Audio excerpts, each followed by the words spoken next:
নমস্কার, আমি উৎপল দে। ফেসবুকে লাইভে আসার মানে হলো যে আসাম বিজেপি হতকারী সিদ্ধান্ত নিল। হতকারী সিদ্ধান্ত হলো কি, আসাম অ্যাকর্ড 6 নম্বর দফা, যেখানে কোনো খিলঞ্জিয়া ওয়ার্ড নাই, কোনো 1951-এর কোনো ওয়ার্ড নাই।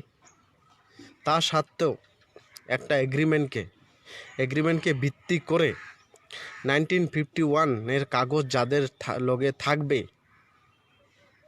তারা এই আসামের মধ্যে সব ধরনের সুবিধা পাবে। যেমন মাটি কেনার অধিকার, মাটি কিনা বেচার অধিকার, ছেলে মেয়ে চাকরি, ছেলে মেয়ে ডাক্তার বা ইঞ্জিনিয়ারিং কলেজে অ্যাডমিশনের যেটা সিট হোক বা সুবিধা হোক সেই সুবিধা পাবে। কোনো ডিপার্টমেন্টে আসাম গভর্নমেন্টের জব হোক, রেশন কার্ড হোক,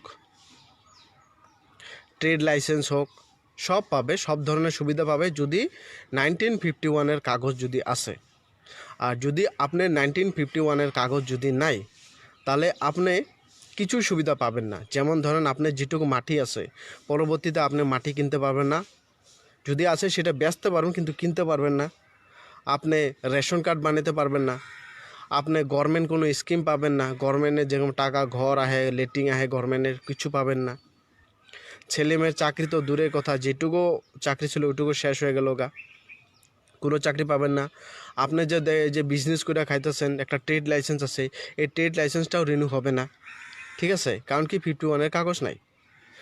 তখন আমাদের কোয়েশ্চেন বা প্রশ্ন যেটা হলো যে এনআরসি ফর্ম ফিল আপের মধ্যে মাত্র 5% মানুষে 51-এর কাগজ দিতে পারছে। মাত্র 5%, 100%-এর মধ্যে মাত্র 5% মানুষে 51-এর কাগজ দিছে। ইভেন কি আমি 15টা পরিবার, নন বেঙ্গলি পরিবার, আমি জাতি হিসাবে বলবো না, আপনারা বুঝে গেছেন, ওদেরকে 1971 তো দূরের কথা, 1980-এর কাগজ নাই, তার সাথে ওদের এনআরসিতে নাম আসছে। ঠিক আছে, আর আমাদের লোকগুলা 1951, 1962 কাগজ দেওয়া সত্ত্বেও আমাদের লোকগুলার এনআরসিতে নাম আসে নাই।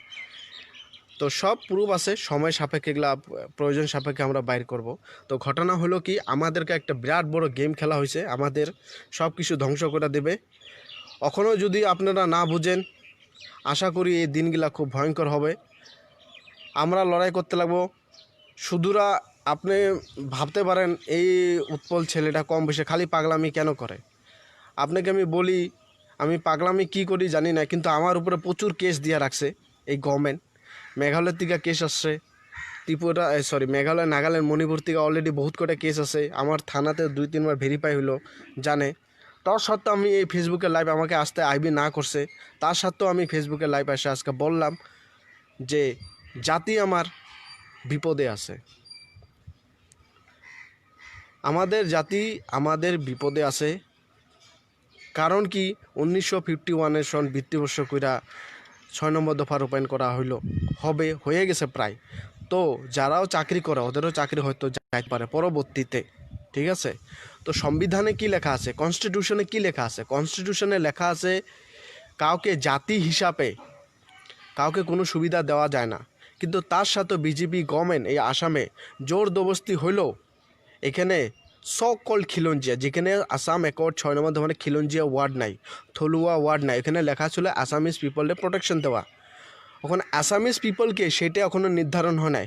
তার সাথে ওরা 51 বেস কইরা এই যে খিলঞ্জিয়া, যেটা খিলঞ্জিয়া ওয়ার্ডে নেই আসাম চুক্তিতে, তার সাথেও ওরা খিলঞ্জিয়া ওয়ার্ড এটা আজকে প্রস্তুত করার জন্য কদম বাড়াই দিল।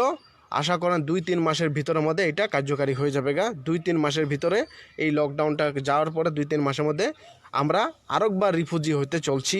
আমরা আরেকবার এই আসামের মধ্যে নিজের জায়গা, ভূমিপুত্র সব থেকে অধিকার থেকে বঞ্চিত হওয়া আমরা শুরু হয়ে যাবো বা বঞ্চিত আমরা হয়ে যাবো, টোটালি শেষ।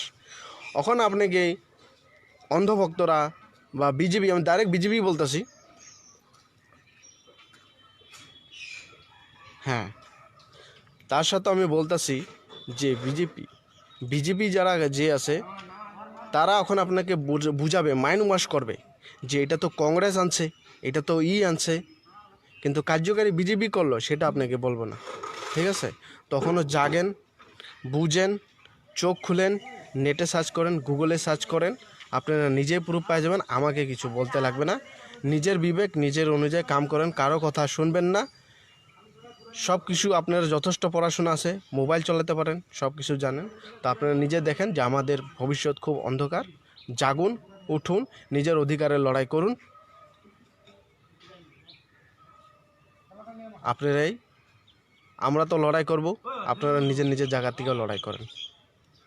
ধন্যবাদ। আমি আর কিছু বলবো না, প্রেশার আছে দীক্ষা ফেসবুকে, তাই বহুত কথা বলতে চাইছিলাম, তাও বলতে পারলাম না।